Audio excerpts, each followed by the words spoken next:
Today we'll be discussing how a domestic terrorist could be released from prison early, followed by reactions over the most recent Democratic presidential nomination. And finally, we're bringing you the latest local news, like the devastating terrorist attacks in California. All this and more starting now.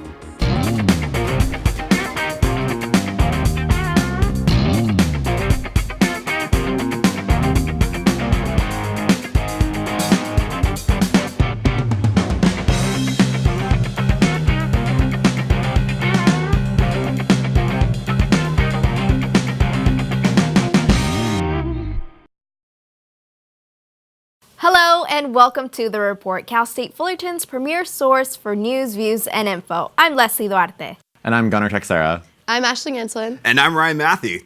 Before we get started with our first hot topic, we'd like to invite you to be a part of the discussion this semester. Click on the link in the caption of any of our report episodes to fill out a secure Google form with your opinion on any controversial issue that we've talked about now or in the past, as many of these issues are reoccurring and evolving. We also have an official Twitter account at The Report CSUF, so expect polls, questions, and news updates.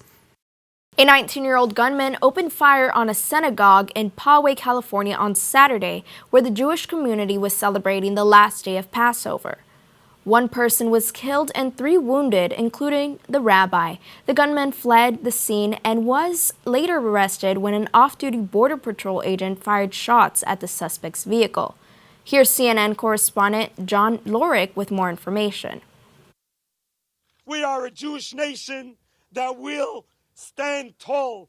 A community standing together in solidarity and in mourning after Passover celebrations at a synagogue in Poway, California, ended in gunfire on Saturday. 1 was killed and 3 others wounded, including Rabbi Yisrael Goldstein. More shots came running right at me, and I lifted up my hands. I lost my index finger on this hand after 4 hours of surgery. The suspect, identified by police as 19-year-old John Ernest, is in custody. The rabbi's life saved by a member of the congregation, Lori Kay. Lori took the bullet for all of us. She died to protect all of us. She didn't deserve to die. She's such a kind, sweet-hearted, just a good human being. At the service to say a prayer for her mother, who passed away in November, witnesses say she was killed when she stepped between the gunman and the rabbi. 2 others were wounded and are expected to recover. Almog Peretz was trying to protect his niece, 9-year-old Noya Dahan, when they were both injured. When it was like gushing blood, I didn't even feel it. And then after they wiped it and then the blood was off and it was it felt like I had the giantest bruise ever. It was just hurting bad. I'm Rick Damagella reporting. New Jersey's State Park is home to Freedom Way, which features all 50 state flags. But on Friday, the governor of New Jersey declared that the Mississippi flag be removed. He stated that the flag features a Confederate symbol that, quote, does not reflect New Jersey's values of inclusivity and equality, end quote. The flag will be replaced with the United States flag. The governor of Mississippi and the state's citizens are outraged with the removal of their flag. This raises the question of whether or not this decade-old flag should be changed. Why is that still on their flag? What's happening, guys? Yeah, it turns out that they're the only state flag that still has the Confederate symbol on it. How do you guys feel about that? Well, the thing is, the people of Mississippi voted for this. This was something that the people who live in that state approved of, and they feel like that's the best representation of their state. I call bad logic, bad reasoning. I don't understand how you would, know all this history of everything that happened during Confederate times and still kind of stand behind that symbol that people so obviously recognize as Confederacism. Like, we have hatred, we have racism, we have slavery, we have all these things. So I don't know why you guys are believing this is something that's going to best represent you in the large span of things. Mm-hmm. I think that it's positive progression to get rid of it, but I think that this is another case of people making noise and being upset for the sake of making noise and being upset. Like, we're in this time in 2019 where we're really trying to get rid of the negativity that surrounds the southern states, and we're really trying to get rid of that. And people are being upset because they feel like it. Like, realistically, what do you know about your flag? Like if somebody asked you right now, what does the state of California flag look like? Could you describe it to It's me? a bear, right? Yeah, there's a It bear. is a White? bear. There's a bear There's on a it. lot of flags that have a lot of negative background to it. The fact that they're the only state flag to still have that symbolism, which not only was used in the Civil War, but was later picked up by Nazis and used as a symbol of hate, shows a lot of what is going on. I mean, in the past few years, we have seen white supremacists use that flag as a symbol of hate. So it really goes to question whether some people view it as heritage, as they do in the South, or as hate, as majority of the people view it now. Where are we saying about holding this flag up, and why do they still have that symbol? And as you said, they voted for it. Well, vote again. And that's what I think, I like that you brought up heritage, because like with the statue topic, it was one of those things that it was a little different because like, hey, we can't wipe away this history. Like it is our history, unfortunately, and we have to still acknowledge that and show that it's happening. But with this is different. This is a form of expression, and like, yes, we have that freedom, but this is an expression of hatred and violence. And like, I'm assuming that probably all the states at one point did have some kind of Confederate thing, or the South states did too, and they want to change it. And Mississippi kept it there. So we do need to bring this change, be like, hey, we're done with this. It's 2019, we're done with racism, we're done with all this hatred. And you know what? That's interesting that you bring it up, because we're not done with racism. We're supposed to be. America is still very segregated, and there's a lot of races in America. So when it comes to freedom of expression and Mississippi holding up their flag, I think it is important to educate people about what happened, because it wasn't that long ago. We're talking about the 60s when people were being lynched, you know? That's not that long ago. There's still some grandparents that were alive back then. So we have to really educate people on what that flag meant, why it's a problem. But when it comes to holding it up in like places of, you know, the country, or, you know, statues by the, you know, park, I think it is important to educate people that this flag meant this at one point, and we need to change that. And in 2019, it's time to move forward. And that's that point of positive progression that I was trying to make. Yeah. Like, we're really trying to push forward and really try to get over that area of American history. It happened, it's there. I think it is important to educate everybody about it. But like I said, I feel like at this point people are making noise to make noise. Do they really care that much about their own flag, or are they trying to keep it there because of the educational aspect of it? But it's time to get rid of it, educate people as they come. You don't need to hold on to it forever. Everybody in agreement? We agree. Yep. Everyone in agreement? Awesome. Moving on, Seattle is known for having its skyline filled with cranes. One of those cranes came crashing down this past weekend, killing 4 people and also damaging a few cars. The street where the crane collapsed is still blocked off. There is an ongoing investigation as to what caused the crane to come crashing down. CNN reporter AJ Geneville, has more details on the tragedy. There were cranes on both sides of the building. He was pounding on the pavement, and he was crying because he knew he couldn't move. 4 patients that were dead on arrival. Destruction. A massive crane collapses onto busy Mercer Street, crushing 6 cars, killing 4 people, and injuring even more. The officials say 2 crane operators died in the crash. Another 2 drivers were killed when the crane fell onto their cars. I saw a man laying on the ground, and I saw the car crush his abdomen, and then the crane was on top of the car. And I said, there's no need to do anything else but to pray for him. Among the injured, a mother and her young child. Miraculously, they survived. Now, the cleanup begins, both physically and emotionally. It's a horrible day in Seattle when something like this happens. It's right in the heart of our city. My heart breaks for the families that have lost someone today and for the workers who lost fellow workers. Mayor Jenny Durkan says this is the time the city needs to come together and show its support. A Maryland federal judge recently ruled for a Coast Guard lieutenant to be released from detention. The lieutenant is accused of plotting a domestic terror attack. Christopher Hassan was first arrested back in February and faces charges such as possession of 17 firearms as an unlawful user. Law enforcement believe he was inspired by a white supremacist who killed 77 people in 2011. Here's special correspondent Jessica Schneider with more information. Tonight, FBI Director Christopher Wray seeming to cast doubt on a federal judge's plan to release Coast Guard Lieutenant Christopher Hassan from detention, who prosecutors say intends to murder innocent civilians on a scale rarely seen in this country. We had an individual Coast Guard lieutenant who wanted to commit an attack right here. We'll hope the judge does the right thing. Federal Judge Charles Day told prosecutors Thursday that despite his concerns, his hands are tied. Since the government has only charged Hassan with weapons and drug charges, the alleged crimes don't meet the standard for continued detention. Judge Day stressed he still had grave concerns about Hassan's plot, but emphasized his upcoming release would be accompanied by strict conditions. He's got to have a whole lot of supervision, somebody who's got eyes and ears on him like nobody's business. The 49-year-old Coast Guard lieutenant is alleged to be a white supremacist who compiled a hit list naming several prominent Democratic politicians as well as journalists from CNN and MSNBC. In a draft email obtained by prosecutors, Hassan allegedly wrote, "I am dreaming of a way to kill almost every last person on the earth."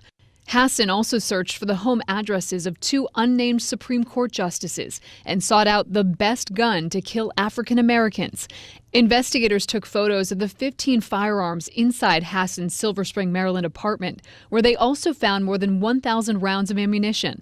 But Hassan's public defender says the charges are overblown, disputing Hassan had a hit list and saying the compilation of Democratic and media targets looks like the sort of list that our commander-in-chief might have compiled while watching Fox News in the morning. Adding that the racial slurs Hassan wrote are now part of the national vocabulary. Donald Trump uses similar epithets in his everyday language and tweets. Prosecutors, though, insist Hassan is a real threat, telling the judge, "This is combat gear. There is no reason to have this. The defendant intended to take his weapons and go." But with no more than plans on a page and a stockpile of weapons, prosecutors are stuck. There are no domestic terrorism statutes in the U.S., so prosecutors are forced to use other violations, like hate crimes or in this case weapons charges, to stop people who appear to only be in the planning stages of plotting domestic attacks. I want to bring up some of the search history that this man had. These are documents released from the court. He said, or these documents are saying that he conducted an internet search of, quote, our Supreme Court justices protected, and then later researched the home addresses of these two unnamed justices, which we're obviously not going to say. And then later he researched what are the best guns to kill African Americans with. Yes, he has not physically done anything yet. But what is preventing him from not doing this? Yeah, I mean, he's detained right now. He's eventually going to be released. But what's going to happen when he is released? What's going to stop him from doing all these awful things that he's researching? Yeah. While he's being detained, is he being psychologically evaluated? Because it takes a special kind of person to sit down and put time into research like that. That's like a research paper on a terror attack. That's like going for Com 101 and being like, this is my project for this semester. And that's premeditated. That's like you're planning this. So that makes it under court. That's the same sense of like, oh, I'm planning this attack. Yes, I got stopped and I didn't do it, but you still can be charged for that. And all these this is all evidence. This is stuff that can be used by prosecution. So why is he being released? What's happening? Let's not give this guy the option to plead for insanity. People use that after doing something horrible. Well, I was crazy. No, you are a fully grown man capable and knowing what you're doing, filled with hate and racism. So let's not give him that option too. I mean, by saying psych evaluation, I mean like the opportunity to not give him to plead insanity. I'm not giving him that kind of pass. I mean, like, is he mentally capable? Because he was busted for having 17 firearms. Is he allowed to have that many firearms or even one in the mental state that he is in? That's interesting that you bring that up. Well, because he's a veteran, right? So that means they do have a right to own it. That's like one bypass that comes in with being a veteran is that you can have, I think, fully automatics, or there's like a little bit more of a leeway you can have with the guns you can own. There's still limits, obviously, because just because you're a veteran doesn't give you like a free pass. But like psych evals, like you said, like we should be evaluating how mentally sane he is, and then also was he discharged honorably, dishonorably? Why was he released? Because what if it was for reasons of mental health or other issues that should be stopping him from having a firearm?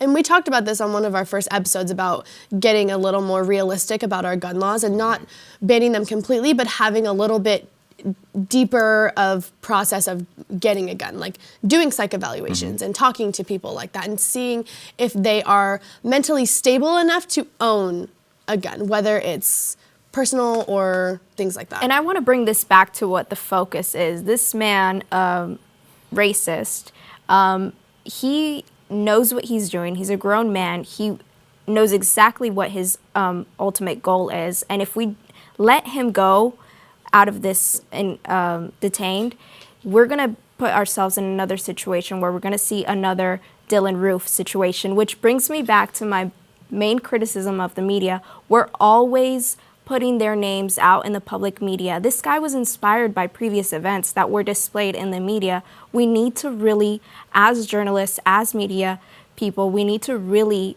stop saying their names and making them so public and so famous on television, because it's despicable to see this guy come out in just a few months. JP Morgan Chase was hit with major online backlash after the company tweeted why you may be missing money in your bank account. The tweet implied that people are spending their money on eating out and coffee rather than monthly living expenses. Many people on Twitter were outraged and pointed out that the $25 billion bailout that the Chase needed during the 2008 market crash. Chase has since deleted the tweet and tweeted out a follow-up saying they will work to get better in their Monday motivation tweets that started it all. Joe Biden announced his official campaign run on Thursday. He is on a mission to gain the trust of American people and have the Democratic Party on his side. His campaign focuses on the mission statement, "Battle for the soul of this nation." Joe will face questions about his age, past policies, and actions towards women. That became controversial in recent months. Biden is the 20th candidate to enter the Democratic Party primary race. We pass it on to CNN with more on the announcement. Joe Biden flexing his fundraising muscle. With his campaign announcing this afternoon, he raised $6.3 million during his opening day in the race. The former vice president outpacing the first day totals of all Democratic rivals. Trying again today to keep his fight focused squarely on President Trump's conduct in office. The rest of the world, I mean, they look at us like, my God. Biden also responding to Trump's latest attack on his age, despite both men being just 4 years apart. I am a young, vibrant man. I look at Joe. I don't know about him. I don't know. If he looks young and vibrant compared to me, I should probably go home. But appearing on ABC's The View, Biden's also confronting questions about his own long record, repeatedly declining to directly apologize to Anita Hill for her treatment during the 1991 Supreme Court confirmation hearings of Clarence Thomas. I am sorry she was treated the way she was treated. I did everything in my power to do what I thought was within the rules to be able to stop things. Expressing regret, but stopping well short of accepting responsibility, considering he was chairman of the Senate Judiciary Committee. Hill told the New York Times she was not satisfied with a recent call from Biden, the first in 28 years. I think what she wants you to say is, I'm sorry for the way I treated you, not for the way you were treated. But I'm sorry the way she got treated. Biden also struggled to apologize to women amid allegations that he made them feel uncomfortable.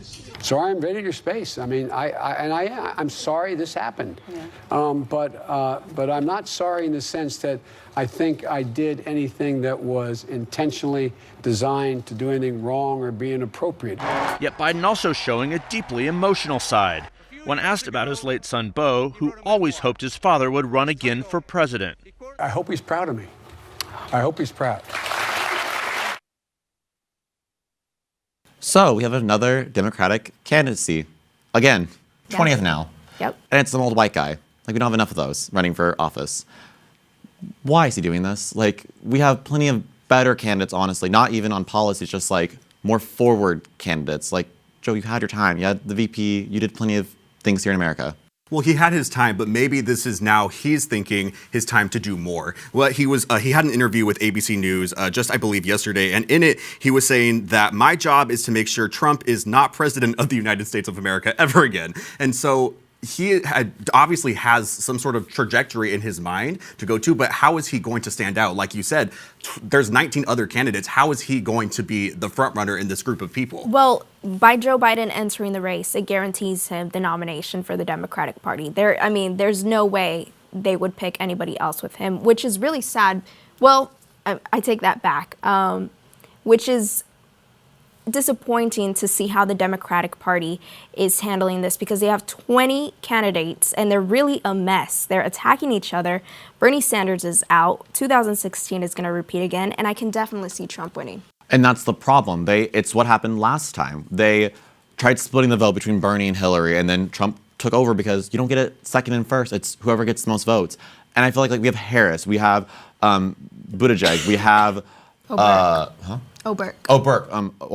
And we have more forward, progressive people, and we have newer people, younger blood that I think will be better. And also there's plenty of controversy swirling around Biden right now with all these assaults and him not handling it honestly the best.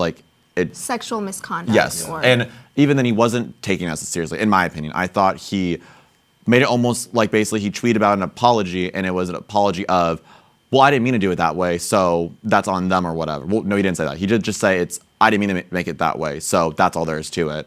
I didn't mean to hurt the guy, but I did. He definitely has a controversial past, especially with Anita Hill case back in the Bush era or Bush administration. So he has a lot of explaining to do. How do you guys feel about it? I will say that I want to make this very clear before I openly make this statement. I do believe that there are some things that he has done regarding women where I'm like, that's questionable. However, some things that he has done where he comfortably touches somebody and the women are like, that made me uncomfortable. I understand that they feel uncomfortable, but the media blowing it out of proportion and making it seem like it's this whole sexual misconduct, that's where I'm kind of like, I think you're being a little dramatic, because I have people touch me like that all the time because they're my friends and I know them. Even people that I don't really know. If they do that, I'm like, that's just a friendly way of greeting somebody or going about talking to somebody. Maybe that's just me because I'm an open person and I do things like that. I do things like that to people. Mm-hmm. I just think it's sometimes blown way out of proportion. Yeah. But I do also want to say that there are a lot of younger candidates that are more progressive, and I think that the Democratic Party needs to be more open to that, because we do not need another white man telling us what to do. 100%. And I will give you that point about that. Yeah, great points. Thank you. Well, moving on to a little bit lighter news. In 1969, thousands rushed to a dairy farm in New York to attend the Woodstock Music Festival. In January, a special 50th anniversary celebration was planned, and it served as a place for those to relive the magic. However, the event has been canceled, which was announced by one of the main funders. Concerns over capacity, site readiness, and permit issues led to the cancellation. Tickets were expected to go on sale last week, but have been postponed, and no date has been announced. The festival itself is denying reports saying the show will go on. Do you consider yourself the ultimate Marvel fan? Well, your spot has been taken by producer Tracy Smith. Smith dedicated and documented 60 hours of his life watching all 21 movies that led up to the latest movie, Avengers Endgame. Here's a peek at this Superfans documentary. I'm about to leave the station on a 4-day adventure for Marvel Marathon. And I guess I'm finally in my end game. 8 o'clock, everybody was here checking in. Everybody was anticipating that we were going to go through it. We had no idea how hard it would be. Fell asleep. It wasn't for very long, I think 15, 20 minutes. It was just kind of blanking in and out during the middle of an Iron Man fight scene. Fatigue would start fighting us. People would start falling asleep. For me, I lasted all of the way until 3 o'clock this morning. The movies tonight are going to be great all night long. It's the very best of the Marvel movies, the most recent ones. I'm so tired that I misspelled a tweet. I would be sitting there and it would feel like I shut off. boom, I shut off, boom, I shut off. I'm not sure. I know when I made the last tweet, only 46 minutes passed when I jolted around thinking that I still had to do it. So obviously a little bit tired. So I'm walking around thinking, I'll be okay, I'll be okay. I walked back into Ragnarok and I remembered the Hulk and Thor escaping, and the next minute I knew credits rolled. Now, the fact that I've been up 2 days, I don't even want to think about that. So that's what it is. I can't believe we've made it through. I did break my diet. That was fun, actually. Those nachos were flippin' yummy.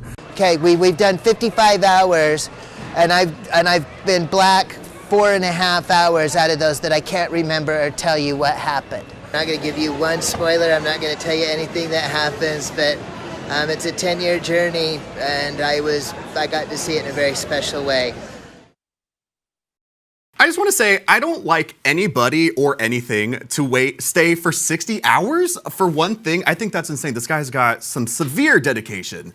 On Infinity Wars, I tried to watch all the Marvel movies, and I fell asleep on the first Captain America. But we gotta love dedication to your passion. You like it, you like it. He's committed. We love the loyalty. I'm gonna be really honest. I'm not really a big Avengers guy and haven't watched them. Not particularly interested. The only thing that I do know is that whoever plays Captain America has a nice butt because everybody talks about it on Twitter. And that's something we can all agree on, Absolutely. And on that note, that's how we end this episode of The Report. Have a great week, everyone, and stay tuned for more news, views, and info. I'm Leslie Duarte. I'm Gunnar Texera. I'm Ryan Matthey. And I'm Ashley Insolent. Stay fresh, Fullerton.